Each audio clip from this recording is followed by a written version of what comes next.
नमस्कार, मैं पीयूष कुमार। आप देख रहे हैं मेरे साथ मेरा चैनल होनहार बिहार।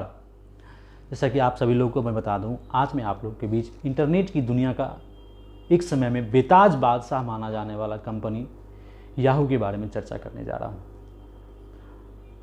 हाँ, वही याहू जिस पे लोग सर्च किया करते थे, कुछ भी सर्च करके सारा इन्फॉर्मेशन लिया करते थे। जिस तरह आज गूगल हर युवाओं के जुबान पर है, उसी तरह एक समय था जब याहू हर युवाओं की जुबान पे हुआ करता था। कुछ भी सर्च करना हो तो याहू पे सर्च कर सकते थे। याहू को आप डायरेक्टरी के रूप में भी कह सकते हैं, क्योंकि उसको और अभी के समय में गूगल और बिंग के अलावा याहू एक बड़ा सर्च इंजन है जिस पे लोग अभी भी सर्च किया करते हैं। और सबसे बड़ी बात यह है कि ये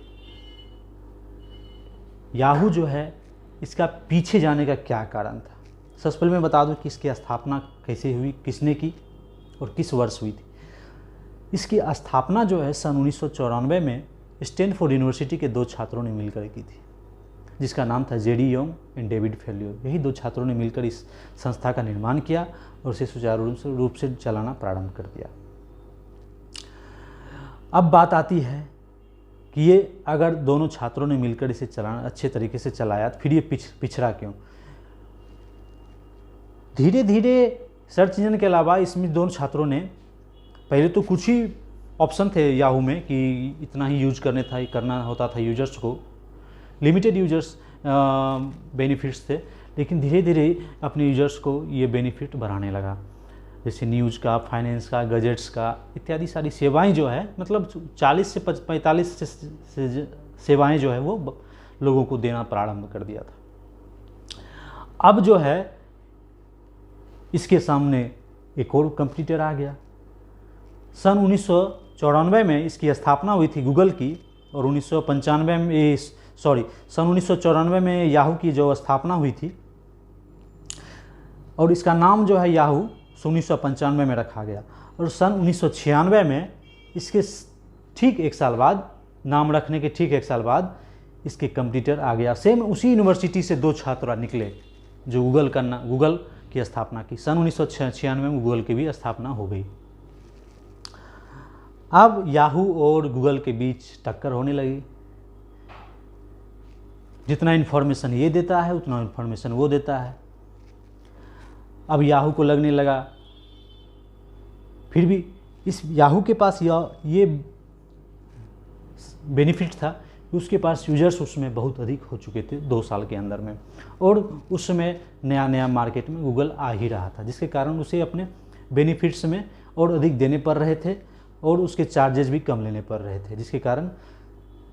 लेकिन धीरे धीरे जैसे जैसे लोग गूगल को यूज करने लगे, उससे यूजर फ्रेंडली लगने लगा। याहू से दूर होते जा रहे थे। याहू के पास एक नहीं 3 मौके आए अपने आप को मार्केट में बने रहने के लिए, लेकिन उन्होंने सिर्फ और सिर्फ एक ढर्रे पे चलना ही अच्छा समझा, जिसके कारण याहू की ये आज स्थिति हो चुकी है। सबसे पहले मैं बता दूं, गूगल को खरीदने का भी याहू के पास मौका मिला था। ये मौका भी उसने गंवा दिया। ये कह के गंवा दिया कि मैं नहीं चाहता हूं कि याहू के यूजर्स गूगल के सर्च इंजन पे जाके सर्च करें। आप समझ सकते हैं ये याहू उसमें कितनी बड़ी सफलता की ऊंचाइयों पर चढ़ के उसका ये गुमान बोल रहा था। ठीक इसके कुछ सालों बाद 2006 में फेसबुक ने 100 अरब डॉलर में गूगल से इस याहू से बात की, लेकिन याहू के कुछ परसेंट शेयर गिर जाने के कारण याहू ने इसकी कीमत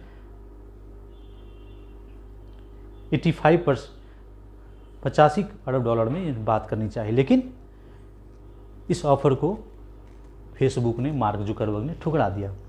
दूसरी अपॉर्चुनिटी भी चली गई। तीसरी अपॉर्चुनिटी आती है माइक्रोसॉफ्ट की। 2008 में माइक्रोसॉफ्ट ने भी अपने आप को चाहा कि याहू को बेच दूं। उस समय याहू को माइक्रोसॉफ्ट की ये रकम जो है कुछ ज़्यादा लगी, जिसके कारण उन्होंने इसे छोड़ दिया।